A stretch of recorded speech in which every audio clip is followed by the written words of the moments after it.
Ano nga ba ang dahilan sa likod ng muling paghaharap ng dalawang boxing legends na sina Manny Pacquiao at Mayweather Jr. ngayong darating na Setyembre sa Las Vegas, Nevada?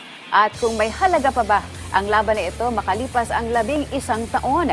Para sa detalye, narito ang report ng aking partner na si Paulo Salamatin. Muling nayanig ang mundo ng boxing matapos kumpirmahin ng pambansang kamao at ang nag-iisang 8th Division World Boxing Champion na si Manny Pacquiao ang pagkakaroon nito ng rematch kontra sa kanyang longtime rival na si Floyd Mayweather Jr. ngayong Setyembre sa Las Vegas, Nevada. Dahil dito, samut-saring espekulasyon ang bumabalot kung bakit sa hinaba-haba ng panahon ay ngayon lamang naisipang ikasa ang labanang ito. Matatanda ang unang nagharap ang dalawa noong Mayo ng taong 2015 kung saan nanaig si Mayweather via unanimous decision kontra sa pambansang kamao kung saan idiniklara ang bakbakang ito bilang the fight of the century at nananatili pa rin bilang the richest fight in boxing history na may kabuuang kinita na humigit kumulang $600 million. Sa latest episode ng YouTube account ng Boxer Shorts with Attorney Ed Tolentino, ibinahagi nito kung ano nga ba ang posibleng dahilan kung ba't napapayag ni Pacquiao si Mayweather na muling itaya nito ang kanyang 50-0 win-loss record. Simple lang. Pera. Pera, yan ang sinasabi ko eh. Kaya mangyayari ang labang ito eh. Sapagkat napakalaking pera ang kikitain. Si Floyd Mayweather po ay kumita ng mahigit $1 billion in his career. Pero sa napaka-luxurious lifestyle, napaka-luho ng kanyang buhay, ay wala na po, unti-unti nang kinakain yung kanyang pera. In fact, si Floyd Mayweather Jr.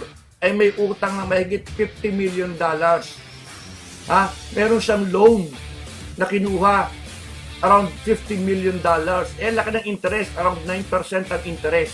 So binabayaran niya yon. Kung marami kang pera, dapat hindi ka mangungutang. At ang utang na ito, over $50 million, ang collateral dito ay yung kanyang mga assets, bahay, kotse, etc. Maliban pa rito, ibinahagi rin ni Tolentino ang iba pang mga napabalitang problemang pinansyal ni Mayweather. Si Mayweather din ay maraming asunto na kinakaharap. Ang daming naniningil sa kanya.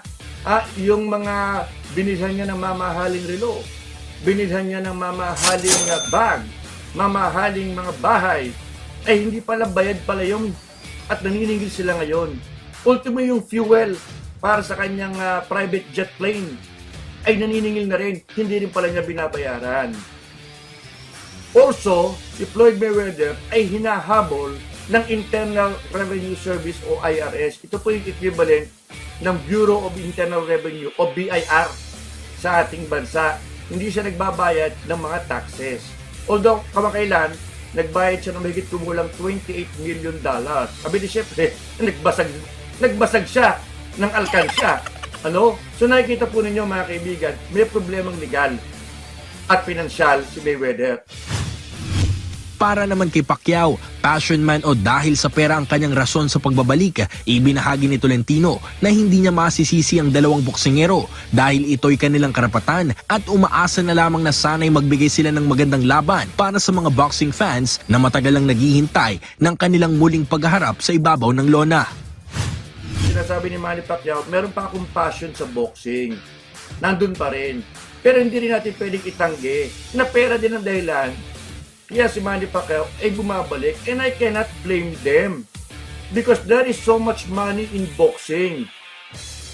Yung mga sila Jake Paul kumikita ng malaki, hindi naman marunong mag-boxing di makikisaw na rin, totoong boksingero naman si Pacquiao at si Mayweather. So yan po mga kaibigan na sitwasyon dito. Money is the reason why this fight is happening. Ang sagupaan ay magaganap sa September 20 Manila Time sa The Sphere, Las Vegas, Nevada, isang pinakabago at next generation venue na siguradong maglalagay muli sa kasaysayan ng boxing history. Paulo Salamatin para sa Atletang Pilipino, para sa Bagong Pilipinas.